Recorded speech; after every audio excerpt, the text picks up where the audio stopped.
Hello everyone. As you know, in biology of class 11th, we read about plant kingdom. Plant kingdom में हमने कुछ kingdoms के बारे में किया था, कुछ kingdoms के character किए थे, जैसे थैलोफाइट और सेवॉल थैलोफाइट और एल्गी जिसमें जड़, पत्ती और तना नहीं होते हैं। ये आपने अपने घर के सामने पानी, नदी, झरने वगैरह के पास देखा होगा, काइयाँ जिसे कहते हैं। Okay, they are coming in the algae group. Okay, और ये अपना फूड सिंथेसाइज कर सकते हैं। सेकेंड, हमने इसमें डिवीज़न पढ़ा था ब्रायोफाइट्स के अंदर रूट और लीफ जैसी स्ट्रक्चर नहीं होती। रूट और लीफ नहीं होते एक्चुअल ट्रू, बट रूट और लीफ जैसी स्ट्रक्चर जरूर होती है। तो रूट जैसी जो स्ट्रक्चर होती है उसको राइजोइड्स कहते हैं। ओके, उनको राइजोइड्स कहते हैं। ये लीवरवॉर्ट एंड फॉर्न मॉर्स, इसका डायग्राम मैंने आपको वीडियो में दिया था, आपने देखा ही होगा वीडियो के अंदर। ब्रायोफाइट्स के अलग अलग मार्शीलिया, फिनेरिया, है ना, ये सब देखा था। लीफ नहीं होती, लीफ जैसी स्ट्रक्चर होती है ज़्यादातर। जो इनका हैबिटेट होता है ये ज़्यादा छायादार स्थान और ह्यूमिडिटी वाले पुराने दलदली जगह पे, यानी कि बहुत सड़गला जगह जहाँ होता है, जंगल वगैरह, वैसी जगह पे काफ़ी उग जाती हैं। ओके, तो इसका भी डायग्राम मैंने आपको सेंड किया था। और पिछली वीडियो में हमने बात की थी pteridophytes, the third division of plant kingdom की थर्ड डिवीज़न के बारे में। टेरिडोफाइट, इसमें रूट, स्टेम और लीव्स होते हैं, लेकिन फ्रूट और फ्लावर नहीं होते। फ्लावर नहीं होता तो फ्रूट नहीं होता, यानी ये क्रिप्टोगैमस होते हैं। तो हमने इन तीनों प्लांट किंगडम के बारे में बात की थी, प्लांट किंगडम के तीनों डिवीज़न के बारे में बात की थी। एक्चुअली प्लांट किंगडम की 5 डिवीज़न हैं: algae, bryophyte, pteridophyte, gymnosperm and angiosperm. आज हम दोनों कैरेक्टर बात कर रहे हैं, जिम्नोस्पर्म और एंजियोस्पर्म की। ओके, तो पहले third chapter plant kingdom, algae हमने डिवीज़न पढ़ लिया। एल्गी डिवीज़न के क्लासेस क्लोरोफाइसी, फियोफाइसी, रेडोफाइसी। सेकेंड, हमने ब्रायोफाइट्स पढ़ लिया। ब्रायोफाइट्स डिवीज़न के क्लासेस हैं लिवरवॉर्ट एंड मॉस। एंड टेरिडोफाइट्स भी हमने पढ़ लिया। टेरिडोफाइट्स की क्लास है सिलोप्सिडा, लिकोप्सिडा, स्नफसिडा एंड टेराप्सिडा। ओके, तो आज हमारा नेक्स्ट प्लांट डिवीज़न है, दैट इज जिम्नोस्पर्म। देखिए, gymnosperm is the word is given by Greek, it is develop from a Greek word. Gymno means naked and sperm means seed, naked seed. The plant whose seeds are naked, yeah, seeds are not present inside the fruit. They are fruitless plant. इनमें बीज तो होता है पर फल नहीं होता, fruit नहीं होता। They are those flowering plant जिसमें ओव्यूल एब्सेंट होता है। Okay, the flowering plant in which the seed is develop but the fruit is not develop. Okay, तो सबसे यही चीज़ है कि इसमें इन प्लांटों को फ्रूटलेस प्लांट भी कहा जाता है, फ्रूटलेस सीडेड प्लांट भी कहा जाता है, फेनेरोगैमी भी कहा जाता है, विदाउट फ्रूट। ओके, तो जिम्नोस्पर्म के कुछ खास कैरेक्टर जो हैं वो ये हैं कि ये woody climate, they also found in xerophyte. Okay, they are even tall tree as well as shrub. Okay, but they are not found as in the herb. ये बड़े से बड़े पेड़ और शर्ब का निर्माण कर सकते हैं, बट छोटा जो सर्व होता है वो इसमें नहीं मिलता। सिलिकुआ सबसे टॉलेस्ट स्पीसीज इसमें मिलता है जिम्नोस्पर्म में। इनकी खास बात यह है कि इनके टेप रूट में स्पेशल तरीके के फंगस जो होते हैं एसोसिएट होते हैं, and actually the work of fungus, they absorb moisture from the environment and give water, provide water to the root because root are unable to absorb the water. तो इस type का जो structure होता है, जड़ें जो होती हैं वो फंगस से कवर होती हैं और फंगस उसको एटमॉस्फेयर की नमी को एब्जॉर्ब करके देता है, और इस तरीके की जड़ों को कहते हैं माइकोराइजा। ओके, ये सिम्बायोटिक एसोसिएशन बताते हैं, root are associated with them. Okay. कुछ में कॉलोराइड रूट्स भी होते हैं। कॉलोराइड रूट्स एब्जॉर्ब करते हैं नाइट्रोजन फिक्सेशन साइनोबैक्टीरिया की हेल्प से। उनके जड़ों में साइनोबैक्टीरिया प्रेजेंट होती हैं। ओके। एंड द स्टेम जो साइकस की होती है वो ब्रांच भी होती है, पाइनस की होती है, सॉरी पाइनस की ब्रांच होती है, साइकस की अनब्रांच। तो दोनों तरीके की पाई जाती हैं तने, ब्रांच्ड भी और अनब्रांच्ड भी। लीव्स की जहाँ तक बात करें तो लीव्स आर पीनिएटली। ओके। आगे आप जाएंगे तो चैप्टर में पीनिएटली, कंपाउंड पीनिएटली सभी पढ़ेंगे। जस्ट मैंने इसमें एड्रेस किया है आपको, तो उसमें पूरा का पूरा क्लासिफिकेशन हम करेंगे अबाउट लीफ। ओके। ये टेम्परेट ह्यूमिडिटी और विंडी एरिया में मिलते हैं। ओके। इवन जीरोफाइट क्लाइमेट में भी मिलेंगे। इन कॉनिफेरास जो लीव्स हैं they are look like needles. Okay. इनके जो क्यूटिकल्स होते हैं थिक होते हैं, स्टोमेटा संकन पाए जाते हैं जो वाटर को रिड्यूस करते हैं, हेल्प करते हैं वाटर रिड्यूसेस में, वाटर लॉस को रिड्यूस करने में मदद करते हैं ताकि वो ना हो। संकन टाइप के स्टोमेटा इसमें मिलते हैं, जीरोफाइट कैरेक्टर्स। ओके। जहाँ तक हम स्पोर्स की बात करें हैं तो इसके अंदर स्पोर्स हेटेरोस्पोर्स मिलता है दोनों तरीके का, मेल और फीमेल। और मेल और फीमेल जो स्पोर्स होते हैं they contain in a cone, strobilus या कोन शेप में होते हैं। ओके। जैसा कि डायग्राम में प्रोवाइडेड है आपको।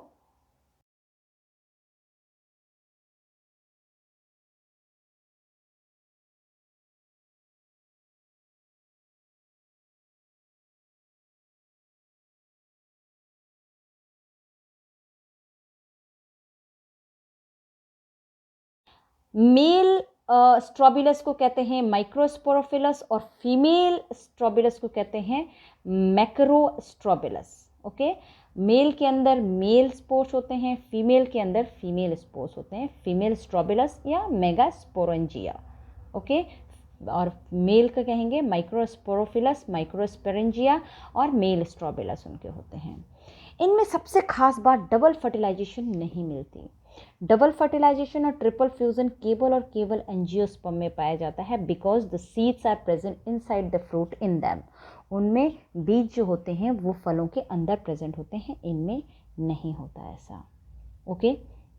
तो नेक्स्ट हम ले रहे हैं इसी के अंदर अपना next topic that is angiosperm. Angiosperm के क्या खास कैरेक्टर हैं? ओके। देखिए वैसे तो इसके भी डिवीज़न है बट आपकी बुक में इसका डिवीज़न नहीं हुआ है, so we are not going to discuss about the division. Okay.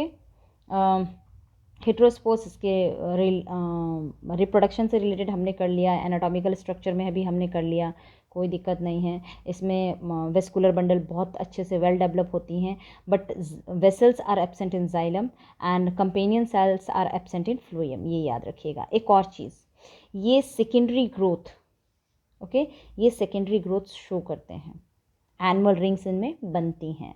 Okay. तो ये इनके कैरेक्टर हुए कि एनिमल रिंग्स, शुरू से बता देती हूँ, they are fruitless, they are fruitless plant. Okay. तो they are flowering plant but without ovary. Okay. They are fruitless plant but seeds are present in them. Okay. They may be shrub और herb. इनमें जो anatomical structure होती हैं तो anatomical structure, vascular bundle is well developed but in xylem vessels are absent but in phloem and in phloem companion cells are absent. They show animal rings, they show secondary growth because cambium is present in them. Reproduction से related लें तो heterospores are found in them, male strobilus and female strobilus produce male sperm, male spores and female spores respectively. तो ये हो जाएगा gymnosperm का। अच्छा, कुछ खास बातें सबसे इंपॉर्टेंट जो मैं बता रही हूँ वो पॉइंट जरूर लिखिएगा। Double fertilisation and triple fusion are absent in gymnosperm. They show पॉलीएम्ब्रॉयनी।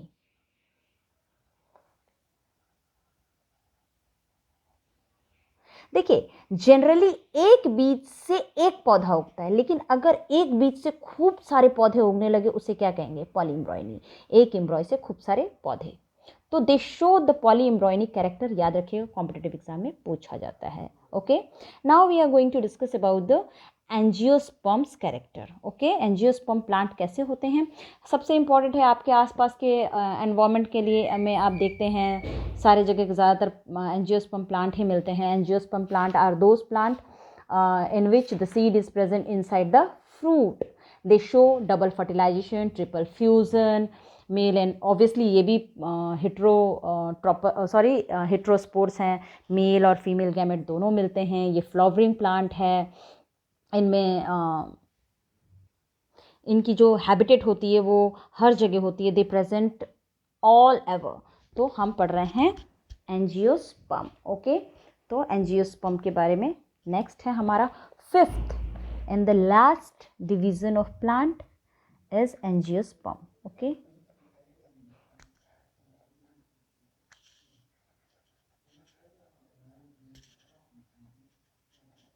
angiosperms, gymnosperms and angiosperms.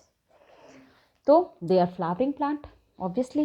Angio means the seed is present inside the fruit. जो बीज होंगे वो फ्रूट के अंदर होंगे। ऑब्वियसली पेरिकार्प होगा, जो फ्रूट होगा फ्रूट के ऊपर एक चारों तरफ भित्ति होगी, फल भित्ति जिसे कहते हैं pericarp. Okay, angiosperm is found in all type of habitat, even in mountain and in sea, even in field, even on mountain, all over they are found. Okay, हर जगह ये पाए जाते हैं। ओके, छोटे से छोटा लेकर के बड़े से बड़ा हर्ब सर्व ट्री हर तरीके के एंजियोस्पर्म पाए जाते हैं। ओके, इनका जो रूट और सूट सिस्टम होता है they are well developed. Anatomical structure के आधार पे लेंगे तो vascular bundle is well developed. Xylem and phloem में 4 कंपोनेंट पाए जाते हैं। 4 कंपोनेंट जाइलम के हैं। जाइलम के 4 कंपोनेंट आपने वैसे 9th में पढ़े हैं, फिर भी मैं बता दूं, trachea, vessels, xylem fibre and xylem parenchyma are found in xylem, where as in phloem companion cells, phloem fibre, phloem sieve tubes and companion cells, ये सब पाए जाते हैं। सीव ट्यूब्स, कंपेनियन सेल्स कह सकते हैं, फ्लोएम फाइबर, फ्लोएम पैरेन्काइमा, ये पाए जाते हैं इनमें। ओके, तो they are well developed, so they show the secondary growth, annual ring form in them. इस तरीके का एनुअल रिंग इनमें बनता है जिससे हम इनकी एज का पता कर सकते हैं। ओके, अब आता है सबसे important character, the seed is protected by a wall. The seed is present inside the fruit. बीज कहाँ प्रेजेंट होता है? Inside the fruit. On the base of cotyledon there are 2 type, monocotyledon and dicotyledon. Okay, तो दोनों तरीके के हो सकते हैं, मोनो एंड डाई। दूसरा है कि angiosperm show double fertilisation. Double fertilisation के बारे में मैं एक बार बता दूं आपको। देखिए, जो सीड होता है, सीड के अंदर एक पार्ट होता है, ओव्यूल के अंदर, I am very sorry, ovule के अंदर एक पार्ट होता है जिसे कहते हैं एम्ब्रॉय सैक। उसके ऊपर होता है ये न्यूसिलस, ये होती है इसकी इंटेगुमेंट।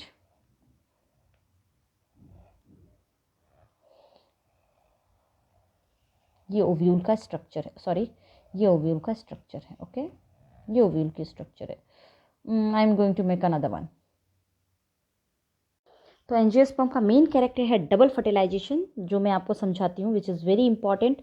देखिए, आपको पता है कि this is the female part of the flower.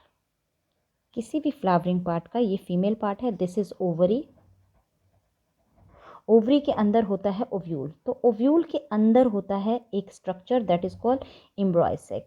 एम्ब्रॉय sac के ऊपर होता है एक structure that is called न्यूसिलेज।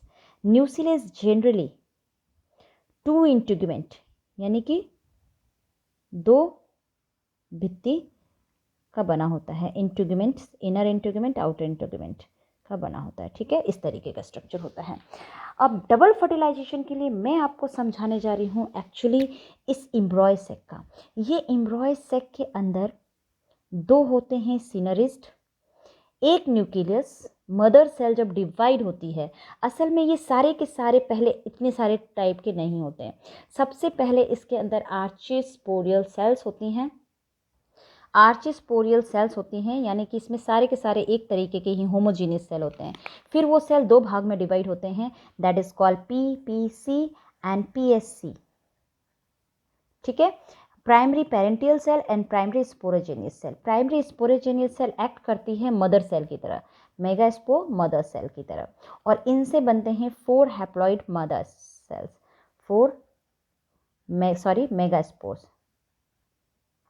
Megaspores. ये 4 मेगास्पोर्स जो बनती हैं उनमें से 3 जो होती हैं वो नष्ट हो जाती हैं और सिर्फ एक एक्टिवेट रहती है। अब ये एक सेल आगे चल के, एक सेल का न्यूक्लियस आगे चल के 2 न्यूक्लियस बनाता है, और ये आगे चल कर के 2 न्यूक्लियस से कितने 4 न्यूक्लियस बनाता है, और ये आगे चल के 4 न्यूक्लियस से कितने 8 न्यूक्लियस बनाता है on each pole, opposite pole पे। और इन 8 न्यूक्लियस से 2 न्यूक्लियस इनके सेंटर में आ जाती हैं, ओके, और 3 न्यूक्लियस टॉप पे और बॉटम पे व्यवस्थित रहती हैं, और इनके ऊपर आ जाता है सेल्स, ओके।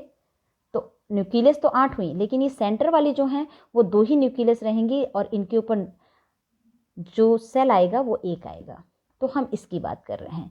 इन जो नीचे की ओर ये 3 दिख रही हैं, इनमें से 2 इस तरीके से व्यवस्थित रहेगी, एक ऊपर रहेगी इस तरीके से। ये है एग सेल। तो एम्ब्रॉय के अंदर ये है एग सेल। नीचे वाले हैं सिनोरिस्ट, जिसका मुझे काम नहीं है डबल फर्टिलाइजेशन में, ये 12th में आप पढ़ेंगे। बीच में हैं 2 पोलार न्यूक्लियस, ऊपर हैं एंटीपोडल, ओके। एंटीपोडल का भी मेरा काम नहीं है अभी, तो मैं नहीं लिख रही हूँ, लेकिन पोलार न्यूक्लियस का है polar nucleus, it is also known as secondary nucleus, ठीक है। तो हमें इन दोनों का काम है। डबल फर्टिलाइजेशन में क्या होता है, जब मेल गैमेट यहाँ लैंड करता है पॉलिनेशन करने के द्वारा, पॉलिनेशन एक प्रोसेस है, transfer of pollen grain from anther to stigma. तो यहाँ आ गया पॉलन ग्रेन, तो इस पॉलन ग्रेन में पॉलन ट्यूब बन जाता है, और ये पॉलन ट्यूब धीरे धीरे यहाँ से डेवलप होकर के यहाँ पर एंटर करता है। इस पॉलन ट्यूब के अंदर 2 मेल गैमेट को, ये पॉलन ट्यूब 2 मेल गैमेट को लेके आता है। पहला मेल गैमेट फ्यूज्ड होता है एग से, तो मैं यहाँ लिख दे रही हूँ, यहाँ, okay, I will take, okay, first male gamete fuse with egg, okay, इसे कहेंगे सिनगैमी। और सेकेंड मेल गैमेट जो आएगा, 2 मेल गैमेट लेके आता है, सेकेंड मेल गैमेट जो आएगा वो फ्यूज करेगा पोलार न्यूक्लियस से, ओके। तो देखिए, इसी को हम थोड़ा डिटेल में पीछे की ओर समझते हैं। अभी सबसे पहले ये डायग्राम में देख लीजिए। एक्चुअली मैं बताना चाहती थी कि आपको एग कहाँ होता है, पोलार न्यूक्लियस, इसीलिए मैंने एम्ब्रॉय सेक ओवरी के अंदर ओव्यूल का स्ट्रक्चर बनाया। हालांकि ये आपका डिस्कशन है 12th में, सॉरी 12th में, बट हल्का सा मैंने बता दिया कि आप बेटर अंडरस्टैंड कर सकें। तो डबल फर्टिलाइजेशन में वापस ले रही हूँ, ओके। डबल फर्टिलाइजेशन में फर्स्ट मेल गैमेट, 1 नहीं लिखेंगे, फर्स्ट लिख देती हूँ, नहीं तो आप 1 और 2 समझने लगते हैं। First male gamete fuse with egg, और क्या बनाता है, जाइगोट, सिंगल सेल, और जाइगोट आगे और डिवाइड होकर बनाता है एम्ब्रियो, ओके। अब सबसे बड़ी बात है कि ये मेल गैमेट हैप्लॉइड होता है, ये एग भी हैप्लॉइड होता है, डेप्लॉइड जाइगोट बनाता है, ये भी पूरी बॉडी इसकी डेप्लॉइड होती है। इस पूरे प्रोसेस को कहा जाता है syngamy, syngamy, okay. Second male gamete का लेते हैं। सेकेंड मेल गैमेट फ्यूज होता है पोलार न्यूक्लियस है, और बनाता है single cell structure with triple nucleus, और आगे डेवलप होके बनाता है एंडोस्पर्म, जो इस जाइगोट को, एम्ब्रॉय को, सॉरी, जो इस एम्ब्रॉय को क्या देती है, न्यूट्रिशन देती है। अब इधर से लेते हैं तो ये हैप्लॉइड सेल्स, ये 2n सेल्स होते हैं, दोनों मिलके कितने बने, 3n सेल्स, तो triple fusion, so it is also called triple fusion. और फर्टिलाइजेशन हमारा कितनी बार हो रहा है, 1 and 1 2 टाइम, तो इसीलिए इसको कहते हैं डबल फर्टिलाइजेशन। क्या कहते हैं, double fertilisation. Double fertilisation. Okay, तो डबल फर्टिलाइजेशन आप समझ गए होंगे। मैंने आपको क्या कहा, पॉलन ट्यूब के अंदर 2 मेल गैमेट आते हैं। 2 मेल गैमेट की जो एंट्री होती है उसमें से फर्स्ट मेल गैमेट एग से फ्यूज होता है, that process is called syngamy, और ये बनाता है जाइगोट। तो मेल गैमेट जो होता है वो भी एन होता है। मेल गैमेट जो होता है वो हैप्लॉइड होता है, एग भी हैप्लॉइड होती है, और ये बनाते हैं डिप्लॉइड जाइगोट, जो आगे चल के बनाता है, डिवाइड होके बनाता है embryo. Okay, and that all process is called syngamy. तो ये फर्स्ट फर्टिलाइजेशन हो गया। सेकेंड मेल गैमेट जो पॉलन ट्यूब से आ रहा है, वो सेकेंड मेल गैमेट फ्यूज होगा पोलार न्यूक्लियस से। ऑब्वियसली पोलार न्यूक्लियस के अंदर 2n है, डिप्लॉइड है। जब ये 2 और 1 3 मिल जाएंगे तो 3n यानी ट्रिपल 3 न्यूक्लियस का फ्यूजन होगा। So it is known as triple fusion, और ये बनाएगी एंडोस्पर्म जो इस एम्ब्रॉय को देगी nutrition. Okay, it will give the nutrition to the embryo to develop. Because the fertilisation take 2 times, the male gamete fertilized egg and polar nucleus 2 times, so it is called double fertilization. fertilization कितनी time हो रहा है, 2 बार हो रहा है, syngamy and triple fusion, so it is known as double fertilization. Now I hope you understand that what is double fertilization. Double fertilization is very important to form the endosperm, which is present in angiosperm but it is absent in gymnosperm. याद रखिएगा, it is the main character of angiosperm but it absent in angiosperm, gymnosperm. Okay, main character of angiosperm but it absent in gymnosperm. तो ये कुछ दोनों के characters थे gymnosperm and angiosperm के लिए। आप आई होप कि आप अच्छे से समझ गए होंगे, और आपको जो भी दिक्कतें आए आप बात कर लीजिएगा मुझसे। आज के लिए इतना ही। नेक्स्ट टॉपिक के साथ हम अपने अगली वीडियो में मिलेंगे। Thank you.